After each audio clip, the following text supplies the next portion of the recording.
नमस्ते दोस्तों, मेरा नाम मलीफ चौधरी है और एक बार फिर आप लोगों का स्वागत करता हूँ मैं सेक्रेड नॉलेज ऑफ वेदास जो कि मेरा चैनल है।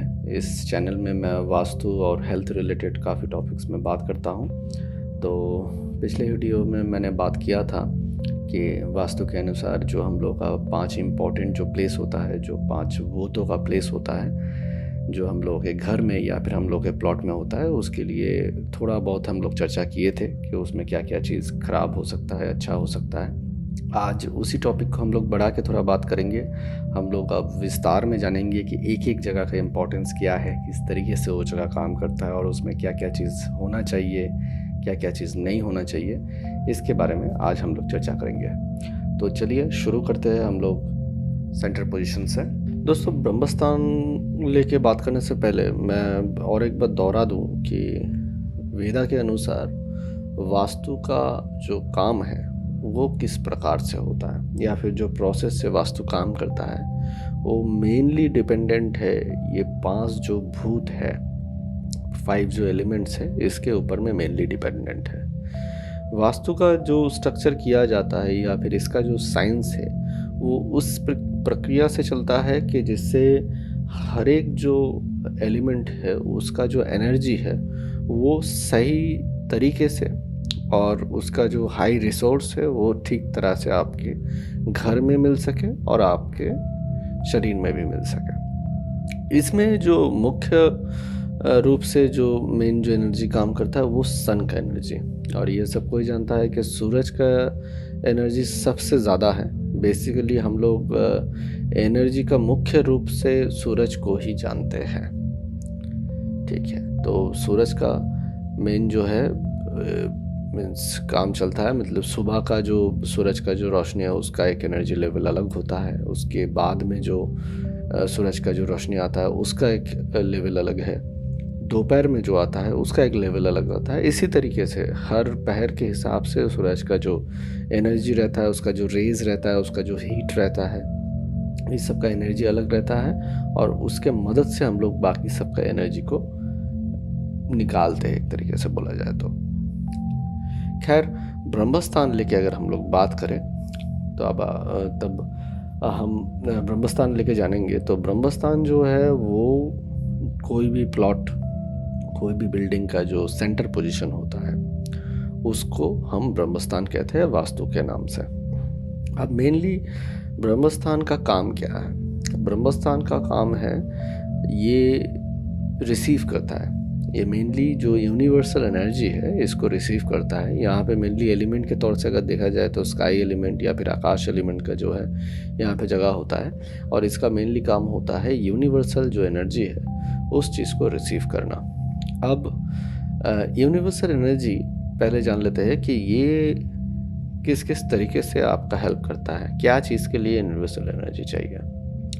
तो मेनली यूनिवर्सल एनर्जी जो आपको लगता है मेडिटेशन करने के लिए, पूजा करने के लिए, यूनिवर्सल एनर्जी का काफ़ी ज़्यादा उपयोग करता है। अगर आप कुछ नहीं भी करते हैं फिर भी ये एनर्जी जो है ये इक्वल तरीके से 4 जो एनर्जीज़ है, 4 जो एलिमेंट्स है, इसके साथ में डिस्ट्रीब्यूट हो जाता है। मीन्स जो अर्थ एलिमेंट है, जो फायर एलिमेंट है, जो एयर एलिमेंट है और जो हीट एलिमेंट है, सभी को यूनिवर्सल एनर्जी का ज़रूरत पड़ता है।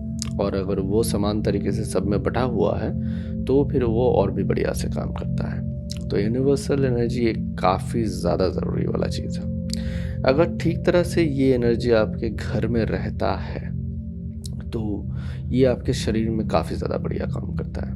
मैं काफ़ी सारे जगहों में जाता हूँ, वहाँ पे कहा जाता है कि बच्चा जो है उसको पढ़ाई में मन नहीं लगता है, या फिर कोई इंसान है जो मानसिक बीमारियों से भुगत रहा होता है कि बेकार कारण से उसको दिमाग में काफ़ी तरह का परेशानी होता है वगैरह होता है। तो ये सब चीज़ में मैंने देखा है कि ब्रह्मा स्थान का काफ़ी ज़्यादा इफेक्ट पड़ता है, क्योंकि ब्रह्मा का स्थान अगर सही रहता है और ठीक तरह से अगर वो एनर्जी अगर रिसीव कर पाएगा तो इंसान का जो ब्रेन का जो कैपेसिटी है या फिर ब्रेन का जो इनरिचमेंट है वो बढ़िया से चलता है। तो मानसिक बीमारी ये तरीके का नहीं रहता है, या फिर कोई भी घर पे रहते हैं तो उनका जो मानसिक जो सिस्टम है वो बहुत बढ़िया से चलता है, ब्रेन का जो सिस्टम है वो बहुत बढ़िया से चलता है। तो इसीलिए अगर ब्रह्मा का स्थान सही हो तो ये यूनिवर्सल एनर्जी ठीक तरह से कैच पड़ता है।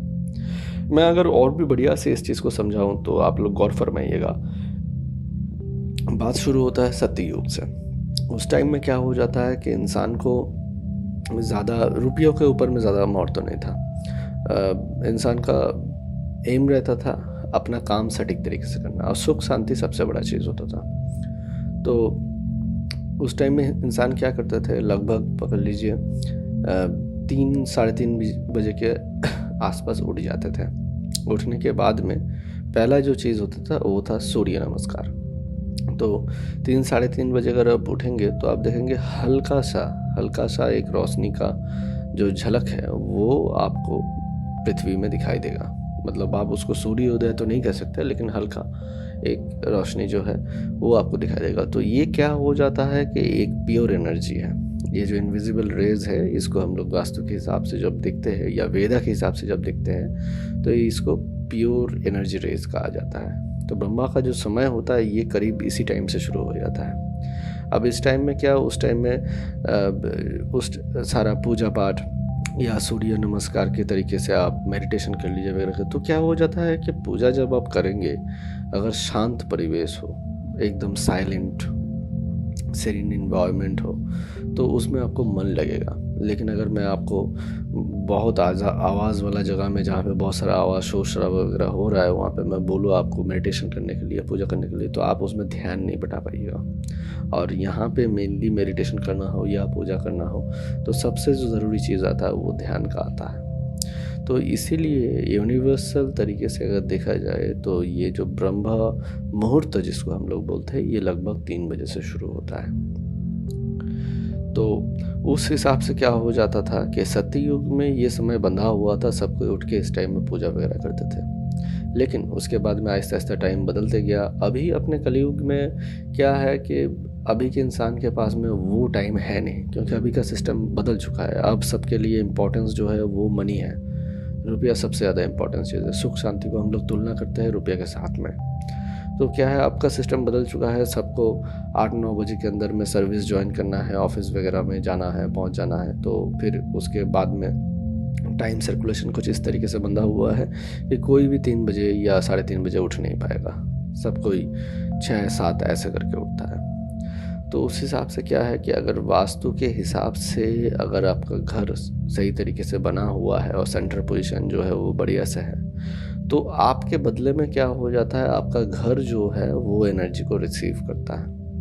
वो जो यूनिवर्सल एनर्जी है उसको आपका घर रिसीव कर लेता है। रिसीव करने के बाद में वो एक तरीके से आपके घर में स्टोर हो जाता है। चारों जो एलिमेंट्स है उसमें डिवाइड हो जाता है। तो उससे क्या है कि आप अगर पकड़ लीजिए उस टाइम में नहीं भी हो, अगर आप 6 बजे उठ के ही मेडिटेशन वगैरह या पूजा वगैरह कर रहे हैं, तो आप सेम जो एनर्जी है उसका भरपूर यूटिलाइजेशन कर पाइएगा, क्योंकि आपका घर उस चीज़ को कैप्चर करके रख रहा है। तो आइए और एक तो चीज़ जान लेते हैं कि अगर ब्रह्मस्थान को सही तरीके से बिल्टअप करना है वास्तु के तरीके से, तो उसका प्रोसीडियर क्या होगा, क्या क्या चीज़ मेंटेन करना है। देखिए, ऐसे तो कुछ खास नहीं है ब्रह्मस्थान के लिए, लेकिन बहुत ज़्यादा ज़रूरी एनर्जी है, तो ये जगह उस हिसाब से होना चाहिए। अब क्या है, सबसे बड़ा बात है कि ये एकदम मिडिल पोजीशन होना चाहिए। घर का जो एकदम मिडिल पोजीशन है वो जगह होना चाहिए। तो मिडिल पोजीशन अगर ये होना चाहिए तो उसके हिसाब से घर स्क्वायर या रेक्टेंगल हो तो बढ़िया। अगर पकड़ लीजिए ट्रायंगुलर शेप में है तो उसका मिडिल तो निकलेगा, लेकिन उसमें फिर क्या हो जाता है, कोई कॉर्नर कटने से एग्जैक्ट मिडिल पोजीशन आपको नहीं मिलता। तब क्या है कि घर स्क्वायर में होगा या रेक्टेंगल में होगा तो आप बढ़िया से उसका एग्जैक्ट पोजीशन निकाल सकते हैं।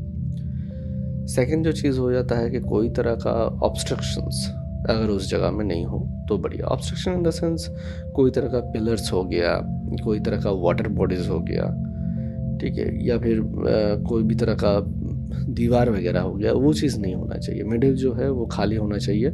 अगर पकड़ लीजिए वहाँ पे कोई तरह का रूम होता भी है तो किसी का पर्सनल रूम नहीं होना चाहिए। वो ऐसा रूम होना चाहिए जिसको सबको यूज़ कर पाए, जैसे डाइनिंग रूम हो गया, हॉल रूम हो गया, इस तरीके की कोई जगह जिसको सबको यूटिलाइज़ कर पाए। तो ये छोटा-सा चीज़ है, इसको ध्यान में रखना है, लेकिन काफ़ी ज़्यादा ज़रूरी है कि ब्रह्मस्थान जो है वो एकदम खाली रह पाए ताकि वो एनर्जी रिसीव करने में ईज़ीएस्ट रहे। तो इस चीज़ को आप लोग ध्यान दीजिए, ठीक तरह से इसको देखिए। कोई सुझाव वगैरह होता है तो आप मुझे ज़रूर से कमेंट्स या व्हाट्सएप में बता सकते हैं, और मैं भी कोशिश करूँगा कि अगर कोई प्रॉब्लम है आपको तो उसको सॉल्व किया जाए। और नेक्स्ट वीडियो में फिर बात करते हैं।